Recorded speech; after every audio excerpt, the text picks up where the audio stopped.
वो इन्हें एक वार्निंग देता है और कहता है कि अभी भी सोच लो, ऊपर जाना खतरे से खाली नहीं है। लेकिन वो लोग चेयर लिफ्ट पे चढ़ जाते हैं और यहाँ से शुरू होती है असली कहानी, जो कि काफ़ी थ्रिलर होने वाली है। इसमें कुछ ऐसे सीन आएंगे जो आपके होश उड़ा सकते हैं। अब तीनों ऊपर जाने लगते हैं। जो ही काफ़ी एक्साइटेड था क्योंकि अब उसे मज़ा आने वाला था। अब वो अपने मन की जगह पे स्केटिंग करेगा, लेकिन उसे ये नहीं पता कि ये मज़ा उसकी सज़ा बनने वाला है। अब थोड़ी दूर आगे बढ़ने पे उन्हें 3 लोगों का ग्रुप दिखता है जो कि स्केटिंग कर रहे थे, जिन्हें देख के वो सारे और एक्साइटेड हो जाते हैं, ये सोच के कि यहाँ वो अकेले नहीं है। इधर नीचे उस आदमी के पास उसका एक दोस्त आता है और बताता है कि बॉस ने सारी छुट्टी कैंसिल कर दी है। जो भी यहाँ जॉब करता है तो वो गुस्सा हो जाता है क्योंकि कल उसने अपने भाई की बैचलर पार्टी में जाना था। अब वो फौरन अपने दोस्त को वहीं खड़ा करता है और भागकर बॉस के पास जाता है और जाते जाते बताता है कि 3 लोग ऊपर गए हैं, जब वो आ जाए तो चेयर लिफ्ट बंद कर देना। थोड़ी देर बाद अब वही ग्रुप के लोग नीचे आ जाते हैं जिन्हें जोई ने देखा था।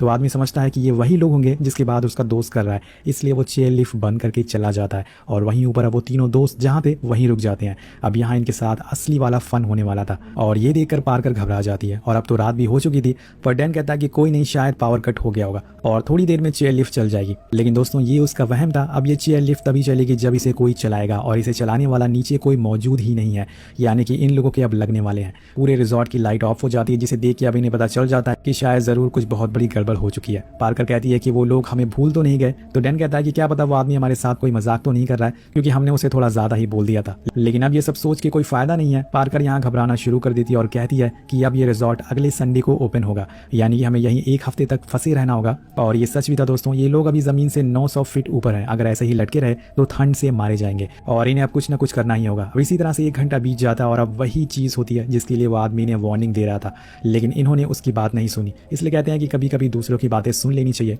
यानी कि अब बर्फीला तूफान आ रहा है। एक तो पहले से टेम्परेचर माइनस में है, दूसरा ये ठंडी हवाएं जो सीधा इन लोगों की बॉडी पे लग रही थी, जिससे कि इनकी जान भी जा सकती है। तीनों ठंड के मारे कांप रहे थे, पर सबसे ज्यादा असर पार्कर को होता है। उसकी पूरी स्किन जलने लगती है ठंड की वजह से, क्योंकि वो ज्यादा ठंड बर्दाश्त नहीं कर सकती। पर ये तो अभी शुरुआत होती है, आगे तो इनके साथ बहुत ही बुरा होने वाला था, जो आपने सोचा तक नहीं होगा।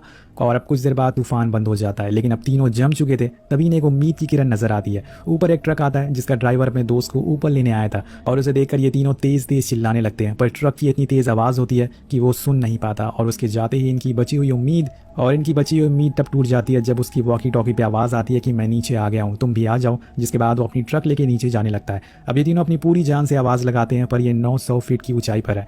यहाँ पर टट्टी भी करेंगे तो वो भी उड़ जाएगी, तो इनकी आवाज़ कहाँ से नीचे जाने वाली है। अब वो आदमी ट्रक लेके निकल जाता है और धीरे धीरे समय बीतने लगता है। और ऐसे ही किसी के भरोसे बैठने से कुछ नहीं होने वाला था और इन्हें कुछ तो करना ही होगा, डैन ऐसा कहता है। वो नीचे जंप करने की सोच रहा था, पर जोई और पार्कर उसे मना करते हैं कि इतनी ऊंचाई से उसका पैर टूट सकता है। जोई कहता है कि हम सुबह तक वेट करते हैं, क्या पता कोई आ जाए। लेकिन डैन बोलता है कि ये रिजॉर्ट अब अगले वीक ही खुलेगा और उसके पहले यहाँ पर कोई नहीं आएगा, मुझे अब नीचे जाना होगा।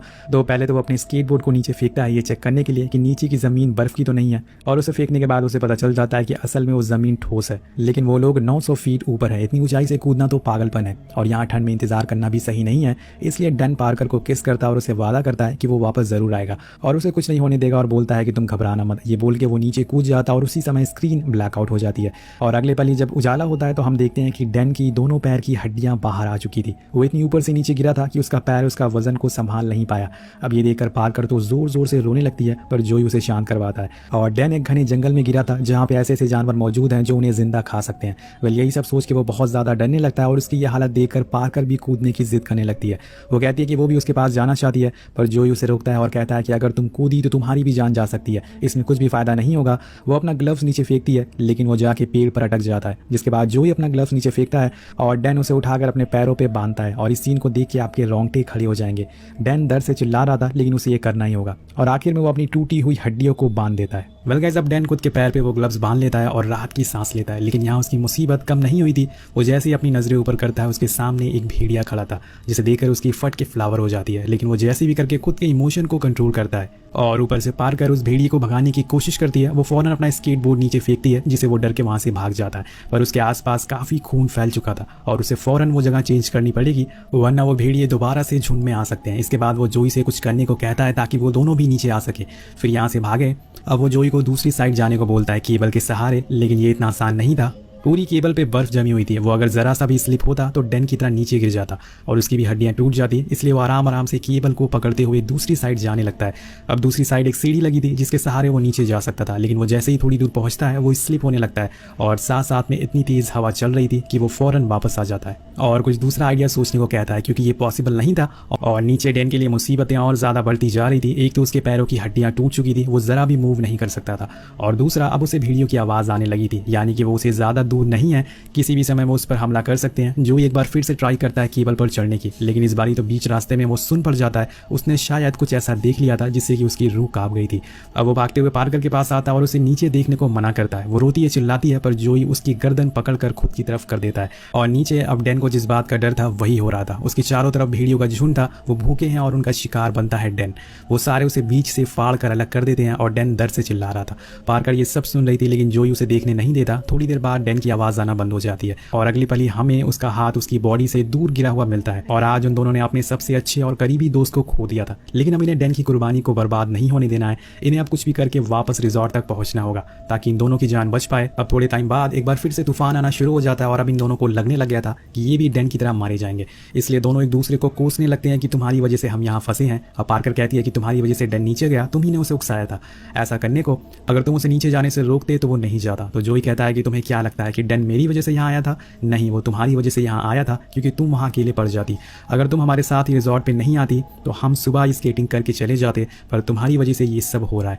अब जोई की वो सारी बातें सुनकर रोने लगती है, लेकिन यहाँ पर जोई समझदार होता है। उसे पता था कि यह मौका लड़ने का नहीं है बल्कि मुसीबत से निकलने का है, इसलिए वो उसे गले से लगाता और चुप रहने को बोलता है। अब दोनों वहीं सो जाते हैं और जब सुबह होती है तो दोनों बर्फ से ढक चुके थे। हम देखते हैं कि पार्कर की पूरी स्किन ठंड की वजह से जल चुकी थी और जब वो अपना हाथ रेलिंग से छुड़ाती है तो वो छूटता ही नहीं, क्योंकि उसका हाथ उसी में चिपक गया था। अब वो पूरी कोशिश करती है पर वो नहीं छूटता, जिसके बाद वो एक झटके से उसे अपनी ओर खींचती है जिसमें उसकी स्किन उसी रेलिंग में चिपक जाती है, जिसे वो दर्द से काफी तेज चिल्लाती है।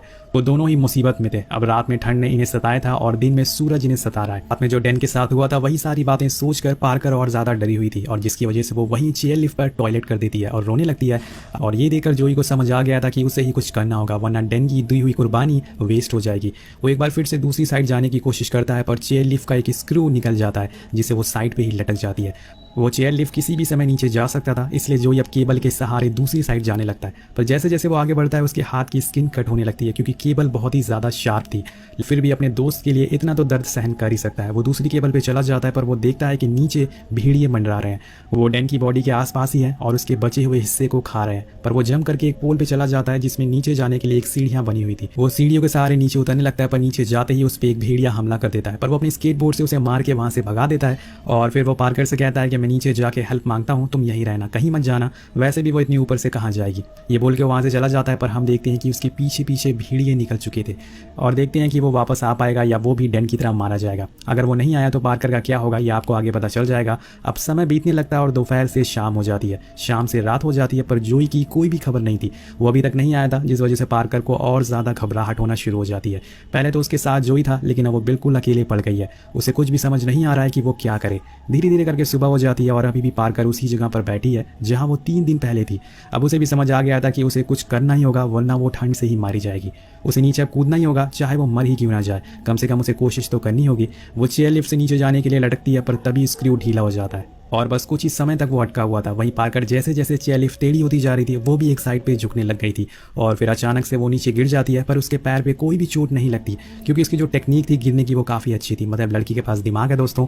लेकिन इसी बीच वो चेयर लिफ्ट भी उसके ऊपर आकर गिर जाता है और उसके पैरों में काफ़ी चोट लग जाती है, जिसकी वजह से उसका चलना मुश्किल हो गया था।